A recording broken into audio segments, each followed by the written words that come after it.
Psycho Killer because we were pleasantly surprised by this movie. It came in one of my horror packs. I'm not exactly sure which one since I've gotten a little bit behind on my watching. A little bit. We went ahead and picked this randomly from the pile that has been ever growing. Yes. And we were pleasantly surprised. Basically, yeah. I actually wanted to turn it off at one point. Yeah, initially he wanted to turn it off because I don't know. I was just like, this is gonna be horror. I saw Ron Jeremy. That's awful to say. What? That's not what it was. I think what it was it started with a stripper scene. I just thought it was gonna be really corny, really, really bad. I think that's what it was. Because sometimes when horror movies rely on introducing a movie with a stripper scene or like boobs right away, it's like, well, how good can it be? Yeah. But don't let that get in the way because it makes sense later on. It does make sense later on. It sets the tone. It really does set the tone, I guess. Yeah. And it progresses from there. Yeah. So basically this movie is about a young college girl who is starting to discover who she is. And she is starting to take this psychology course. And the professor, Michael Madsen, basically encourages the class to go out and do something that is out of social norms. So specifically gender or sexual norms. And basically create a project based on that. She discovers new urges and new ways of interacting with others, more specifically men. Yeah, that's a good way of putting it. And going back to the opening scene of this movie, basically it starts with a sort of rundown strip club, and looks like it's she is trying to start her project. She's just looking for her inspiration. Her inspiration, yeah. She's going in and trying to figure out basically what she's gonna do with this new urge that she has and with this project that she has to complete. And she does figure out a little bit of what she likes or doesn't like too, because she discusses it. There's some inner monologue in this movie. A lot of inner monologue. That explains a lot of her feelings and a lot of what she's going through. And I thought that was an interesting touch. And it does kind of make it seem more like a drama in a way. Like a sort of teen movie in a way. It says that the director stated that it's a send-up of teen serial dramas like Dawson's Creek, and that he was inspired by Party of Five and Gilmore Girls. I think it's just like the feeling of growing up and the feeling of figuring out who you are and your path in life. There's like hints of social commentary in this movie.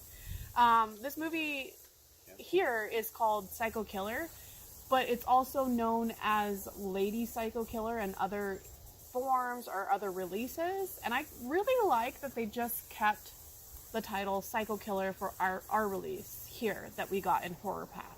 In a way, I really like that they just kept Psycho Killer because, yeah, it's a girl who's doing all the killing and it's a girl figuring out her own way. But she's still a psycho killer. We don't need to call her Lady Psycho Killer. Yeah, we don't call guys men psycho killer or man psycho killer. And I really like the title just as it is, Psycho Killer. So that's my feeling on it.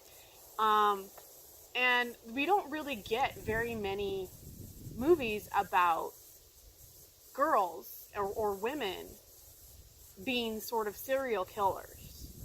And I really like this movie for that fact. And another spoiler that goes along with this movie is towards the end of the movie, when she starts finishing and presenting her project, first reaction from the professor is he doesn't believe her. He doesn't believe that she committed any of the crimes that have been going on in the area. Why? Because she's a girl. And can I stop you real quick? Yeah. Michael Madsen's line deliveries right there are just so comical. It's a little bit cheesy. It's more than cheesy. I love him in most I love of the the movies. vibe of it though. Yeah, well, that's the thing is the whole movie had this cheesy vibe, but they were kind of all vibe. good actors in a sense that everything didn't seem forced or out of the norm. It flowed really well. Didn't it kind of seem like a little bit of 90s acting? Yeah, like it had this really nice throwback feel to it, and even the music had that throwback feel to it. The colors, they weren't like overdone like the. I really like the coloration. Yeah. Like here, it looks really stylized. You get a hint of this in the movie throughout the whole movie. It's not super overdone like the cover, but you do get. But it's nice when it does show up. It feels good. Yeah. It gives it a nice throwback feel. Yeah. But his acting was super comical there. I couldn't help but laugh my butt off when I saw him deliver there were those lines. so many different little comical things in there. But let's go back to the social commentary. Sorry. We'll come back to those in a minute. So, so initially he doesn't believe her. Yeah. He calls the cops though, and she tells the cops she has. I mean, I'm sure she has all the evidence or all the knowledge of all her crimes and everything that maybe that others wouldn't know. And the cops don't believe her. She tells them she did this, and they're all like, yeah, right. And once they have another lead or suspect in the area, like other killings and stuff that aren't quite exact to hers, they're just willing to automatically go back and believe that someone else is doing it. Yeah, they just changed up their style. Yeah, and it didn't seem like the classmates really believed her either, because there was like no gasping or none of that. At least I don't remember any of that. Like, they were just like listening to her like whatever. And that's another thing, is chicks can be crazy too. Right? That's why there's no knives in the house. Anyway, yeah. I guess what set her off initially was going through the beginning of men that she had in her life that were kind of like scummy, and she started with the bottom, like that she could think of as the strip club. Then she went to her neighbor, who obviously was a creeper. Good old Malcolm McDowell. Good old Malcolm McDowell. I like him in pretty much anything I ever see him in. I love him. I loved his character. It was so different than what I've normally seen him play, and he did a good job of being a creeper. Yeah. And then she just kind of progresses from there, and it's not, I mean, obviously the men that she encounters have ulterior motives.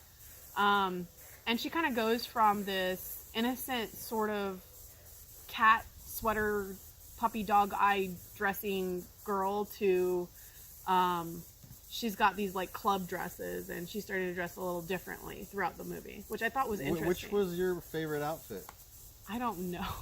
I forgot. I liked the throwback one. I'm really into throwback stuff. I like the one that the mom was like, "Here, try my stuff on." I used to have some skirts back in the day. Yeah. The mother, Meredith Heinrich, I think is her name. Yeah.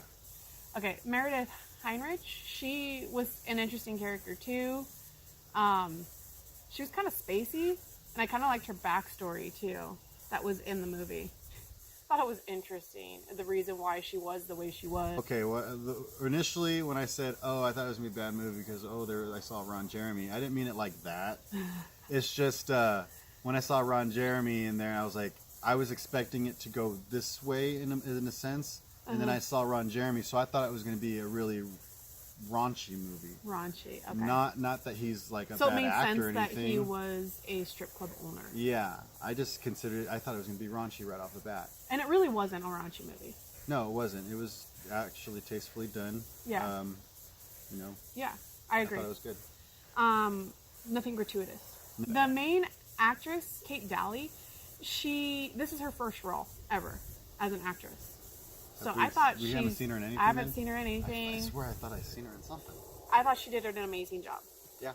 And she really pulled off her character going through this transformation. Another person that we wanted to kind of bring up was Daniel Baldwin. He shows up in the movie, and he was kind of an interesting presence as well. And he turns out to be, her father. And we learn about why she has the urges that she does. Which was an interesting thing as well. Overall, we loved this movie. Thought it was really good. Thought the director did an amazing job pulling off a sort of throwback drama with comedic elements There was some and a lot of funny parts. horror elements. We thought it was really well done. If you haven't seen this movie, check out Psycho Killer or if you find something that says Lady Psycho Killer, pick it up. It's definitely worth a watch. If you guys have seen this movie, let me know what you guys thought of it. And if you want to see more of us, I have a vlog channel. It's just my name, Chris Uriarte. We'll link it down below. I don't really have many videos on there yet. I'm just starting out. Some of it's kind of from a long time ago. Some of it's actually recent from our last trip to the beach. So if you guys want to check out that and see more of us. That's a really fun video. So Yeah. if you guys want to watch it, it's a really fun vlog that we both collaborated in filming, and Yeah, he edited, but it was awesome. Anyway, thank you guys for watching. Don't forget to like and subscribe, and we'll see you guys later.